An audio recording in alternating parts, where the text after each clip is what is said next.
Telangana BJP leaders కొందరికి RSS గేట్లు బంద్ అయ్యాయి. మీరిక మా గడప తొక్కాల్సిన అవసరం లేదని డైరెక్ట్ గానే చెప్పేస్తున్నారట. ఏదన్నా ఉంటే అక్కడే మాట్లాడుకోండి తప్ప ఇక్కడి దాకా రావద్దని కుండబద్దలు కొట్టేస్తున్నారట. ఏ విషయంలో సదరు బీజేపీ నాయకుల మీద సంఘ్ పెద్దలకు కోపం వచ్చింది, ఎందుకు గెట్ అవుట్ అంటున్నారు, డిస్కస్ చేద్దాం. నా పేరు Manoj, welcome to Mahanagar. RSS పెద్దల్ని ప్రసన్నం చేసుకుంటే కమలం పార్టీలో పదవులు చాలా ఈజీగా వస్తాయన్న ప్రచారం ఎప్పటి నుంచో ఉంది. అదే అభిప్రాయంతో బీజేపీ లీడర్స్ చాలామంది సంఘ్ ఆఫీసులకు క్యూ కడుతుంటారు కూడా. అయితే ఇటీవలి కాలంలో ఇది మరీ శృతి మించిపోయిందని, నిన్నగాక మొన్న పార్టీ వేరే పార్టీల నుంచి బీజేపీలోకి మారిన వాళ్ళు కూడా మాకు పదవులు అంటూ తలుపు తడుతుండడం ఆర్ఎస్ఎస్ నేతలకు చిరాకు తెప్పిస్తుందట. సో మరీ ముఖ్యంగా తెలంగాణ నుంచి ఈ ఉధృతి పెరిగిపోవడంతో నో ఎంట్రీ బోర్డు పెట్టేసినట్టు తెలుస్తుంది ఆర్ఎస్ఎస్.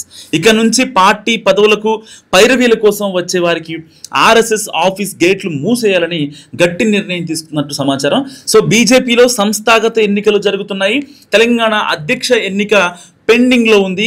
అది పూర్తయ్యాక రాష్ట్ర కమిటీ నియామకం ఉంటుంది, అనుబంధ కమిటీలను వేస్తారు. ఈ క్రమంలో గతం కన్నా పార్టీ విస్తరించి ఉన్నందున ఈసారి పదవులకు బాగా డిమాండ్ పెరిగింది.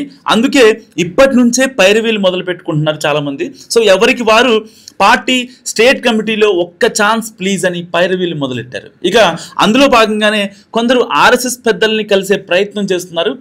అందులోనూ కొత్తగా చేరిన వారి తాకిడి ఎక్కువైనట్టు తెలుస్తుంది.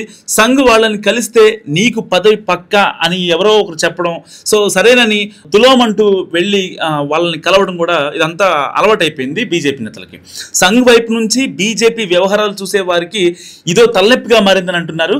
ఆర్ఎస్ఎస్ వివిధ క్షేత్రాల్లో పనిచేసి బీజేపీలోకి వెళ్ళిన వారు రెగ్యులర్గా పెద్దలను కలిసి వివిధ అంశాలపై చర్చిస్తుంటారు. కానీ ఈ మధ్య మాత్రం పార్టీ పదవుల కోసం కలిసే వారి సంఖ్య పెరిగిపోవడం చికాకు తెప్పిస్తోంది. సాధారణంగా బీజేపీ రోజువారీ రాజకీయ వ్యవహారాల్లో జోక్యం చేసుకోదు ఆర్ఎస్ఎస్.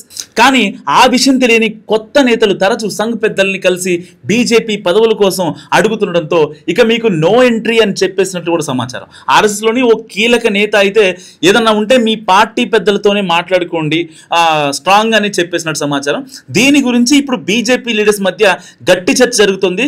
సంఘ్ పెద్దల ఆశీర్వాదం ఉంటే చాలు పార్టీ పదవి పక్కా అన్న ప్రచారానికి ఇక ఫుల్ స్టాప్ పెట్టినట్టు కూడా డిసైడ్ అయినట్టు. సో మొత్తంగా ఈ వ్యవహారం ఇప్పుడు కమలం శ్రేణుల్లో హాట్ టాపిక్ అయింది. సో ఆర్ఎస్ఎస్ సంచలన నిర్ణయం గురించి మీరేమనుకుంటారో కామెంట్ రూపంలో తెలియజేయండి. చూస్తూనే ఉండండి మహానగర్.